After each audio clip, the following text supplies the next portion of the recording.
ब्रह्मदेव ने रत्न सिंहासन पर जगन्नाथ बलभद्र माता सुभद्रा मूर्ति को स्थापन करवा दिया। तो मंदिर के अंदर से दारू देवता ने बोले ठहरो, दरवाजा खोलने से पहले मेरा उत्तर का जवाब दो, क्योंकि जगन्नाथ जी भला दारू में हैं पर वो बात करते हैं, खाते हैं, पीते हैं, घूमते हैं, सब काम मानव लीला करते हैं। क्योंकि प्रभु का मानवीय लीला जैसे कृष्ण का लीला था वही लीला जगन्नाथ क्षेत्र में जगन्नाथ जी कर रहे हैं। जगन्नाथ जी बोले तुम इंतजार करो, पहले बताओ मेरे को। 5 लोग वहीं पर थे। ब्रह्मदेव देवता कुल का मुख्य है,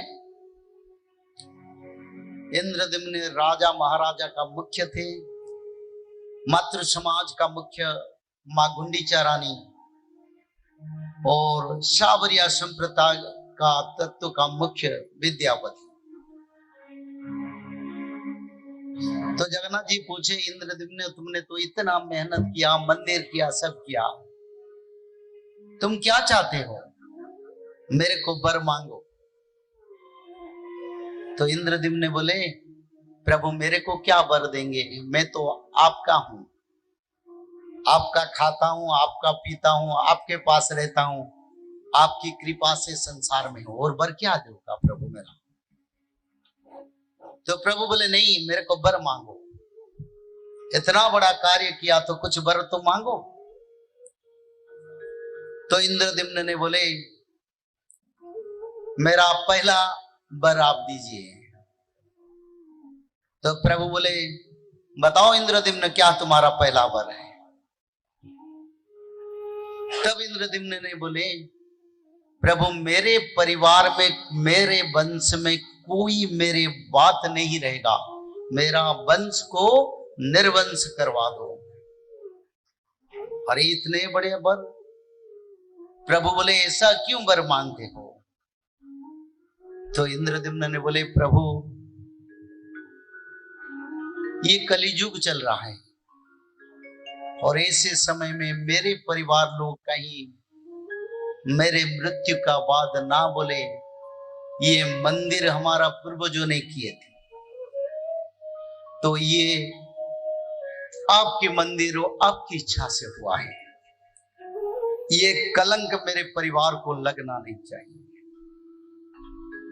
तो भगवान बोले फिर द्वितीय वर मांगो।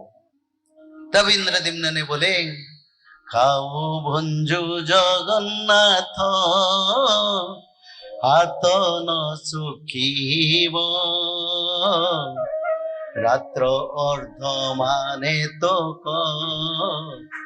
बाट पड़ुथीब। इंद्रद्युम्न ने बोले प्रभु ब्राह्मी मुहूर्त से आपका दरवाजा खुलेगा, आपका मंगल आरती होगा, रात अर्ध घड़ी तक तेरा मंदिर खुला रहेगा, और प्रभु आप भोजन करते करते आपका हाथ कभी सूखेगा नहीं, यही वर मेरे को दे दो। तो जगन्नाथ जी ने बोल दिए तथास्तु। और जगन्नाथ जी यही करते हैं, सुबह से शाम रात तक भोजन ही करते हैं। कोई जगन्नाथ मंदिर अगर जाते हैं ना तो सुबह से शाम तक कभी किसी समय रात तक प्रसाद मिलता ही मिलता है, चाहे लाखों लोग जाएंगे, करोड़ों लोग जाएंगे तो प्रसाद मिलता है, क्योंकि यही वर इंद्रद्युम्न ने प्रभु से मांगे। तब जगन्नाथ जी बोले तुमसे वर मेरे को प्राप्त नहीं है, तुम वर मत मांगो, तुम सब जो मांगते हो मेरे को कुछ भी अच्छा नहीं लगता है। तब माता गुंडीचा रानी को जगन्नाथ जी बोले मां तुम्हारा क्या अधिकार है बताओ, क्योंकि हमारी जगन्नाथ परंपरा में माता गुंडीचा जगन्नाथ जी का मासी है और वहीं पर जगन्नाथ जी का उत्पत्ति हुआ था, और गुंडीचा मंदिर को जन्म वेदी कहते हैं और पवित्र श्री मंदिर को प्रभु का कर्म वेदी कहते हैं। तो माता गुंडीचा देवी को जगन्नाथ जी ने बोले तुम क्या वर मांगते हो, मांगो। तो माता तो कुछ नहीं मांगे तो खामोश खड़ा हो जाए। तो प्रभु बोले साल में एक बार मैं रथ यात्रा करूंगा और सभी को मैं उद्धार करूंगा और नाम रहेगा गुंडीचा यात्रा, यानी मां तुम्हारे नाम पर यह यात्रा मैं करूंगा। और इसके कारण हर साल प्रभु की रथ यात्रा होता है। यही ये जगन्नाथ का महातत्व है। जगत का नाथ, नाथों का नाथ जगन्नाथ है। और जगन्नाथ जी फिर कल की अवतार धारण करेंगे। और कल में विचार कर रहा था कल की अवतार के बारे में, पर कल की अवतार के बारे में कल की पुराण और भविष्य पुराण में बहुत सारे तत्वों का रचना है। और जो समय पर हम खड़े हैं, ये समय मैं काल श्रीमद् भागवत कथा में बता रहा था। जब नारद महामुनि धरती पर आए, भगवान कृष्ण के जब देहांत हुआ और भगवान कृष्ण के देहांत के समय तक 1200 साल कलियुग को भोग हो गया था। और भगवान कृष्ण के देहांत के बाद राजा परीक्षित के राजा बनने से मृत्यु से नंद वंश के शासन तक 1115 साल हो गया था। मिला के 2315 साल हो गया था। उसका बाद नारद महामुनि धरती पर आए और भक्ति मुक्ति ज्ञान वैराग्य से बात करें। बोले क्या हो रहा है? और भक्ति मुक्ति ज्ञान वैराग्य सब मृत्यवत थे। नारद महामुनि का लाखों प्रचेष्टा से ज्ञान वैराग्य भक्ति मुक्ति कोई जागृत नहीं हो पाए। तो नारद महामुनि ने सीधा बद्री धाम की ओर चले। हिमालय से बद्री धाम जो भगवान का तपस्या का स्थान है, जाके बद्री धाम में पहुंच गए और सनक सनातन सनंदन सनत कुमार को दर्शन करे और प्रणिपात करे। तो कुमारों ने बोले, नारद देवर्षि आपका क्या हो गया? आप इतने दुखी क्यों? आपका मन में बहुत सारे दुख है और आप जैसी ब्रह्म ज्ञानी अगर इतने दुखी हैं तो संसार में भगवत भक्ति का धारा कौन कार्य करेगा? आपका मन का दुख का कारण क्या है? तब नारद महामुनि ने बताया, मैंने मर्त्य को गया था और धरती पर देखा सारे विधर्मियों का राज चल रहा है, सनातन धर्म विलुप्त प्राय हो गया। कलियुग का जौवन अवस्था चल रहा है। लोक मिथ्याचारी, भ्रष्टाचारी, कामी, अलसी और भोजन प्रिय और ज्ञान मार्ग सिर्फ रोजगार का मार्ग में रह गया। शास्त्र वेद पुराण निगम सब विलुप्त हो गया। प्रभु आपके चारों धाम आज भी विधर्मियों की अधीन